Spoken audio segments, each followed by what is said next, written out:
It's July and time I did another garden video. See behind me, I've repainted my hut and we've put an extra piece of wood in to stop the wasps from nesting above the door and stinging me like they did last year. So come and enjoy my garden with me. I thought I'd do a slightly different garden video where I just focused on areas for a little while instead of zooming around, so you can feel the peace in the spaces.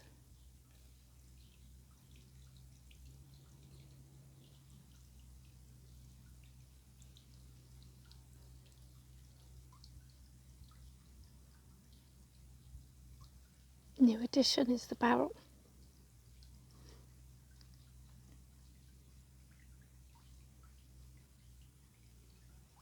Lots of lavender here. It's nice to see the bees on it. There haven't been so many bees this year. Obviously on the stormy, rainy days, they stay hidden away.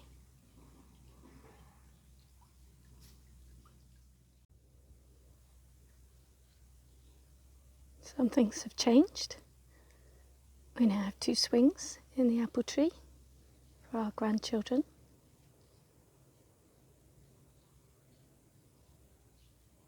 It's a very peaceful place to sit, to swing, to enjoy.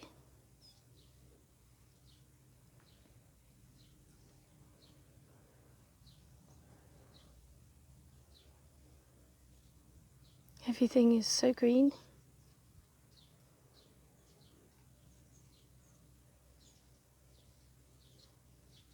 Even though the plants were planted late in the polytunnel, they're catching up now.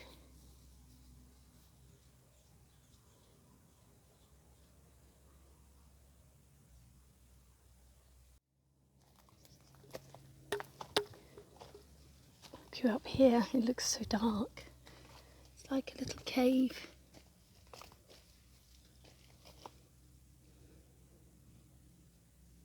Hidden compost area.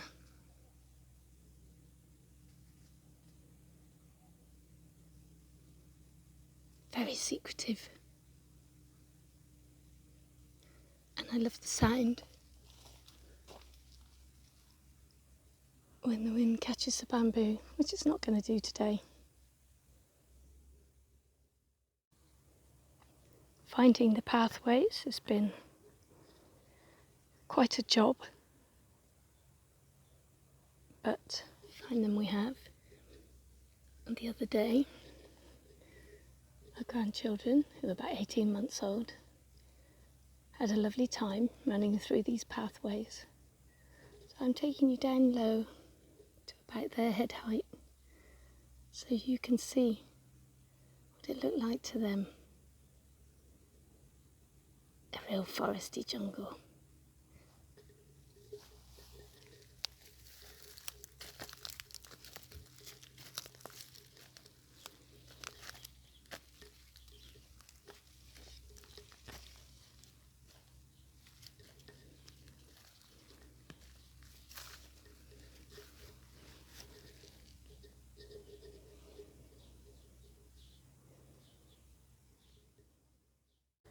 Sometimes it's good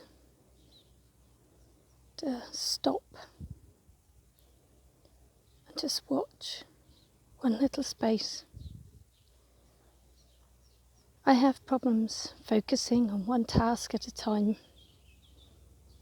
at the moment, so this is very good for me. Just look at the life, look at all those bees.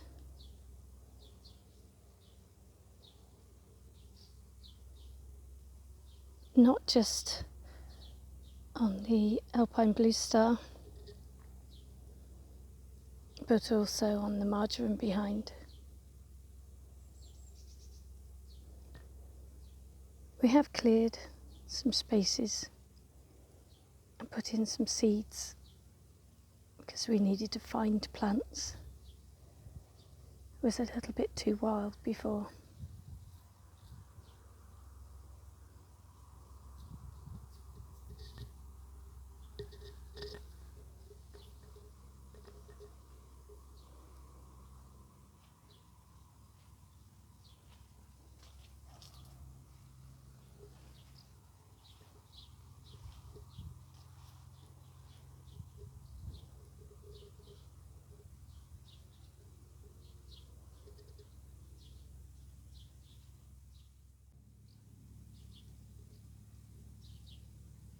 Another lavender, busy with bees. We're definitely getting more of the same plants around the garden, finding the ones that like the garden. One plant that loves this garden are the raspberries.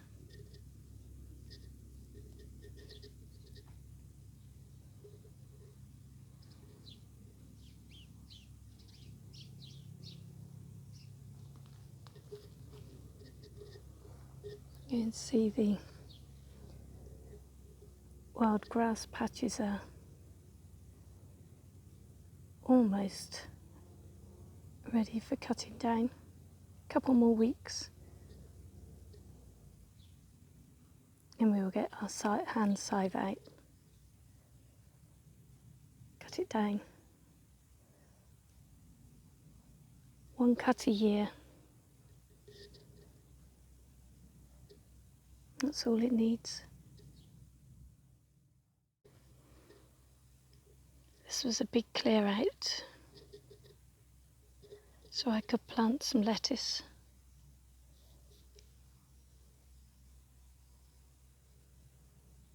Some wildflower seeds, some rainbow chard, there's some rainbow chard in there, and so I could give space for the grapevines. It took a lot to take out the fennel that was here, the huge fennel, but there is one here, and there are plenty more at the back by the greenhouse.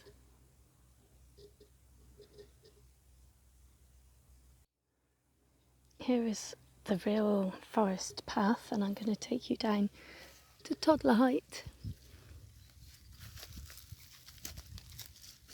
because it's fantastic coming through here with them and realising that for them, yes, this is a forest garden.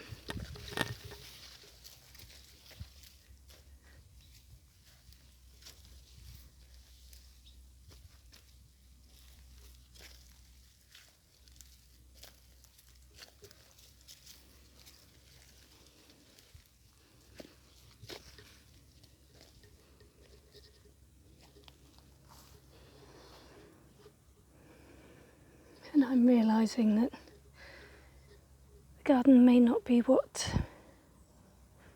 I'd envisaged it being. I think it's too small and in the wrong place to be a properly total edible forest garden. But it is what it is, and we love it.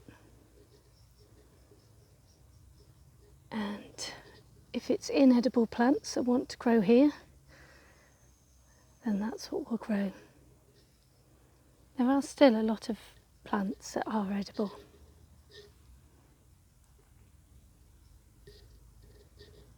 But it's not quite the diversity I'd hoped for.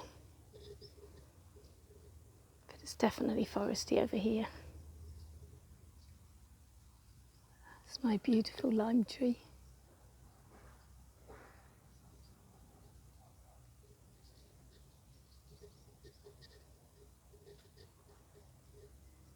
So a slower pace of a garden video this time. I hope you enjoyed it, and I look forward to seeing you in a month's time.